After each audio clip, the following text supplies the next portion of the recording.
Hey there, what if you were closer to financial independence than you thought? We just got back from a place called CampFi, which this particular one was in Denton, Texas. Met up with my good friend Roger Whitney, the retirement answer man, who helped me interview a guy named Jaylynn, who, surprise, surprise, actually had reached financial independence and he didn't even know it. We're going to give you the story right now, but before we show you the video, make sure you subscribe to this video for future videos. Hit the bell so you're notified whenever brand new ones come out from Stacking Benjamins, and like this video so other people can see. You might be closer than you think. Let's take a look.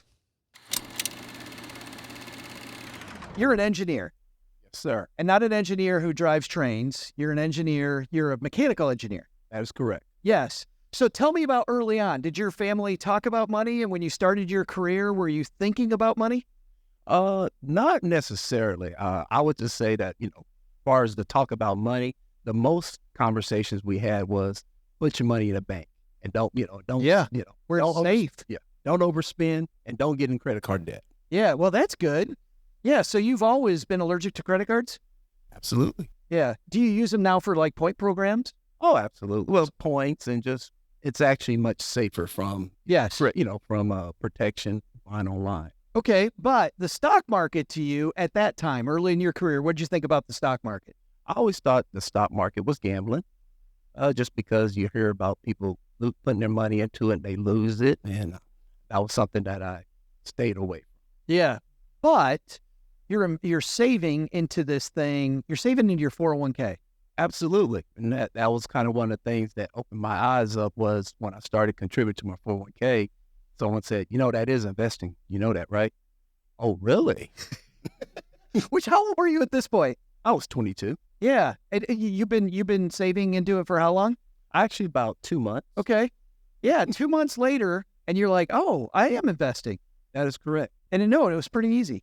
Yeah, it actually was. And then once I learned that that's actually investing, then I started pouring into more about, okay, let me learn more about this investment and how am I investing, and just started opening up more chapters of books, got contacted with resources, went to seminars, and just started learning about other investment vehicles.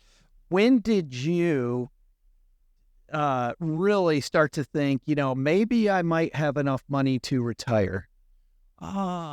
That's a great question. So if I could just back up a little bit. Yes. So as I started investing more and learned and start pushing to max my 401k out, I got married, and both my wife and I were equally yoked on when it comes to finances.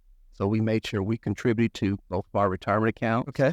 Started contributing to our Roth, started maxing those out. As our income increased, said, okay, what's the next step? So we had both our children as well. So let's start contributing to the 529 plans. We got those in a healthy spot. What else can we do? Then we start contributing to brokerage accounts.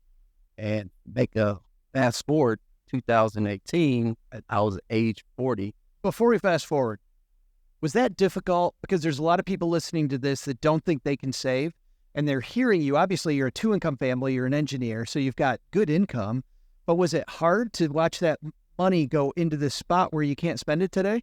No, actually it was not. And part of it is that we also put into, we're going to save so much in cash each month. Okay. So we basically just diversify all the different investment vehicles. And also, if I can put a plug in 2011, my wife stepped away from her work as an educator, and because we made our first relocation to a different location, and my kids were 4 and 2 at the time, so she became a stay-at-home parent. So Budget got tighter. Yes, the income got less. However, what we found out was our saving actually increased. And how? Because was I know math. It's just I'm trying to figure that out. It's just magic. Well, let's say, so one thing that contributed, my wife, so instead of going out to eat, she cooked more. So this is the plug that I give to stay-at-home spouses. Even though when they stay at home, they do a lot of contributing to the household in all sorts of ways that helps in the income standpoint, from the household standpoint. And that was, she was just a benefit cooking. She took care of our kids, made sure they were taken care of. And we also, since she wasn't working, so she had no need to buy work clothes. Yeah, right. And in the location that we was at, No commuting cost. no commuting costs. We lived in Washington State, so a lot of even though our housing expense went up, a lot of our utility expenses went down, and we also had a different lifestyle. Was instead of going out to eat, we were outdoors a lot.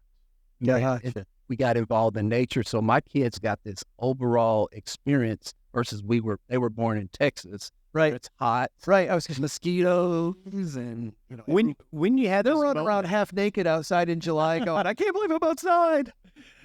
When you had this moment of your income goes down, because I walked that journey with my wife leaving work for a lot of the same reasons. It's an opportunity to say, oh, we have to slow down our savings and then we'll restart it.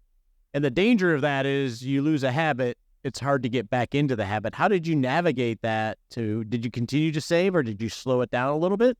No, we actually just continued to save. Though she was not working, we still contributed to her IRA account. Make sure we max both of ours out, as well as we contribute. We maxed my 401k, and we just kept going. It was like, again, it's saving is like a muscle. Once you exercise that muscle, you got to keep it going. If you stop exercising muscle, you're going to lose it. It's great advice. Absolutely great advice. So now let's fast forward, because this story gets really funny to me. It gets really. This is an awesome ending where you're going. Oh, thank you. So in 2018, I was age 40, and that's when I discovered the financial independence movement and started learning about the concepts, the savings, and I took a look at me and my wife's assets. And discovered. How did you learn about it at first? So I found out in a different way. I understand. The way I found out was I was looking for. I had a pension, and I said, "Hey, I want to figure out what are some options for my pension." I started watching those videos about what are your options. Either you want to take the lump sum or take the payments. I was wondering about exactly what you Googled or you put in there, because Ashley, who's here with us, I think, Ashley, wasn't it you who you were Googling, how do I quit my job? Mm-hmm. Which is, how do I quit my job? Oh, look, financial independence movement.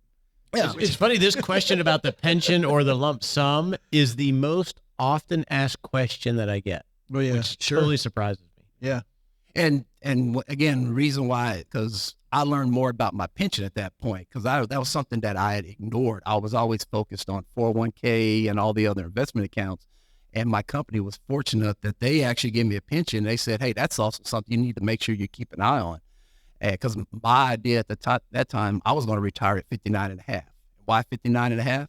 Because they said that's when you can access your money. Yeah. But in 2018, I discovered that we were already at financial independence without us even knowing that. I can just imagine, what are you doing? Are you like sitting at your kitchen table and you're just kind of looking at things and you go, holy crap, we're there. It's not basically, yeah. I was not at the kitchen table. As all of us in the financial independence movement, we all got our spreadsheets. So as usual, I'm looking at the spreadsheets, looking at our assets, and then just following the rule of thumb. I said, "Oh my God, we are actually there." But at that time, I was in a great position, loved my job, and I just let's keep working. We were, let's continue to enjoy life and keep pressing forward. But isn't that still fabulous, Roger? Like discovering we did such a good job early on.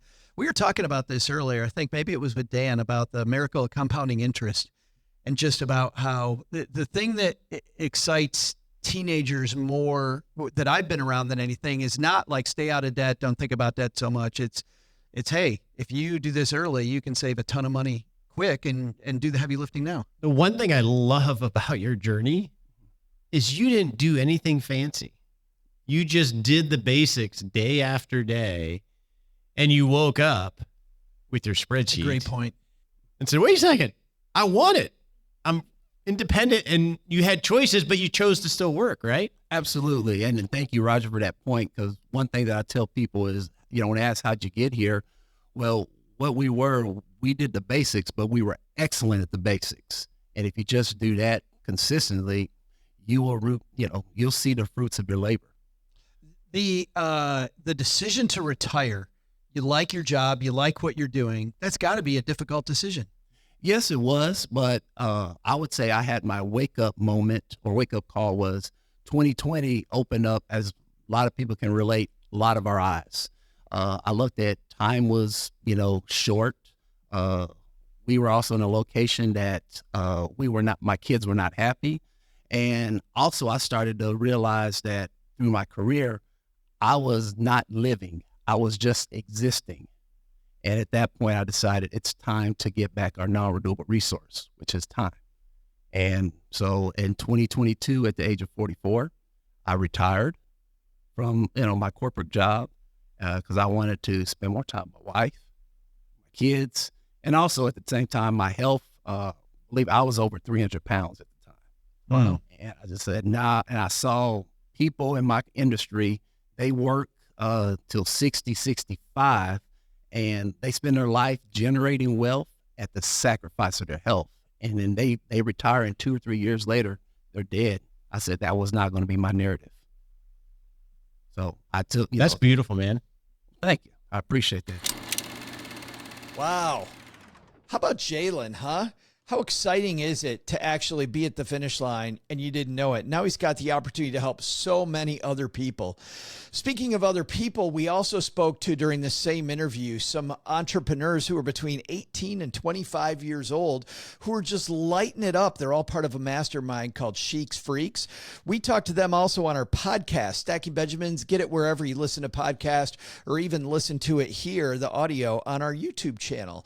Subscribe to this to make sure that you see more videos. You know what? Hit the bell and you'll be notified when we put out new videos. For your internet friends, like this video so that more people see that you too can reach the finish line. Let's talk about your finish line. How close are you? Put that down in the comments. Let's have a conversation about this. I'm Saul-Sehy. We'll see you next time back here at Stacking Benjamins.